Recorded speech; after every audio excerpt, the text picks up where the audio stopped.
Hey everyone, and welcome back to my channel, What the Beck. Today we're going to be going over how to finish that knitting project you've been putting off. And I'm going to give you 5 or 6 tips for how to get through either a really boring part of a project or something you want to finish but don't want to finish. And let's get you another finished object off your needles, okay? Let's go. Tip number 1 is have a friend over. So I'm very lucky to have Miss Baby on my lap right now, but sometimes when she just doesn't cut it, I will invite someone over and we both work on something at the same time. If you have ADHD, you might know this concept as body doubling, but basically you're a lot more likely to get stuff done if someone else is in the same room with you working on their own thing as well. So I had someone over who was working on their scrapbooking project today, and I got pretty much a whole inch of this ribbing done in the hour I was working on it, and I didn't complain one bit because my friend was here and I was hanging out with them.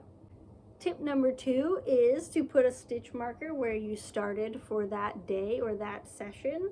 So you can see here that I have 2 stitch markers here, and basically these mark where I started yesterday and then where I got to, and then this is where I started today and where I got to.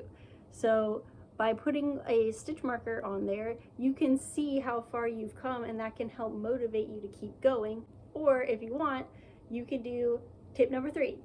Tip 3 is to make goals for yourself. And for me, I've been trying to do at least 1 inch of work on this every time I pick it up, and that has been going pretty well. You can mark with your stitch marker, or you can go ahead and just measure from a certain point. Like if you know your piece is 10 inches at the start, you can measure at the end and see whether you got 11 inches. But you can also just tell yourself, okay, I'm gonna work on this for 10 minutes and then I'm done for today, and that's your goal. That way you know you're getting something done on it, but you don't have to sit there for hours at a time to work on it. Or if you have something with like really small yarn or something that's a bit more difficult to work with, you know you're not roped into doing more than those 10, 15, 30 minutes. In that same vein, you can do more of a physical reward for that goal. So for example, once I finish one of these sleeves, I'm going to get myself boba. Tip number 4 is to take breaks. You do not have to only knit one thing at once. And I know it's a big thing in the fiber art community that we all have a lot of things going on at once. We have this project here and this project here, but honestly, projects will fulfill different needs for you, and it's okay to indulge in that.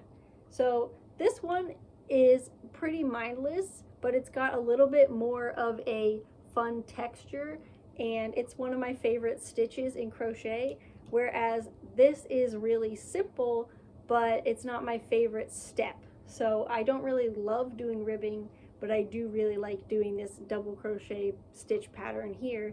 So when I want something that's nice and easy, I can do this. And if I want something that's a little bit more, I don't know, it's not intricate per se, but if I want something more fun, then I can go for this. So if I'm watching Supernatural and I really want to pay attention, I'll probably do the knitting project because I know it's just knit 1, purl 1, and if I need to count to 3 over and over, I might put on reruns of Bluey or something not super important. It's also important to factor in your skill level with whatever you're doing. I did a cabled project a while back, and I could get pretty burnt out on that pretty quickly because I had to pay attention to every single stitch. So having an easier project to kind of take a break from the cable sweater with was a lot easier to do than just tell myself I'm gonna finish only this cable sweater and then I'm gonna do my next thing. It's okay to have more than one project, people. Step 5 really comes into play if the pattern itself is confusing to you, and that is just to reach out to other people. And there are plenty of groups on Facebook, Ravelry, and even like Instagram. You can see if there are other tags where people are looking to help, and they can help you decipher the pattern. Some pattern designers, such as myself, whenever we put a pattern out, we say make sure that if you're confused, feel free to reach out to me directly, because that person is going to know their pattern and what they meant better than anyone else. So if you're confused, you can go ahead and ask them through their email or their Ravelry page and see what's going on. You can also go to in-person knitting and crochet groups. So for example, I have a group I go to every Thursday, and if I'm confused on something, I'm going to bring it there and ask everyone for their input, because a lot of them have more experience than me, and they might even have more ideas that are different from what I would come up with that can solve the problems I'm having. You can also rewrite the pattern into your own words. Obviously, you're not going to want to post this anywhere, and definitely don't try to sell it, because it still is the other person's original work. But if you don't understand charts, you can write out the chart as instructions for yourself. So for example, if you're doing a tapestry crochet project and you don't want to mark off the chart every time, you can just write down, I'm going to do 3 brown stitches and then 5 red stitches and then 4 brown stitches. You can write it out however you want. You can draw it however you want. You can mark off your pattern, and you can even just make multiple copies of your pattern to have one that's clean and one that's marked up.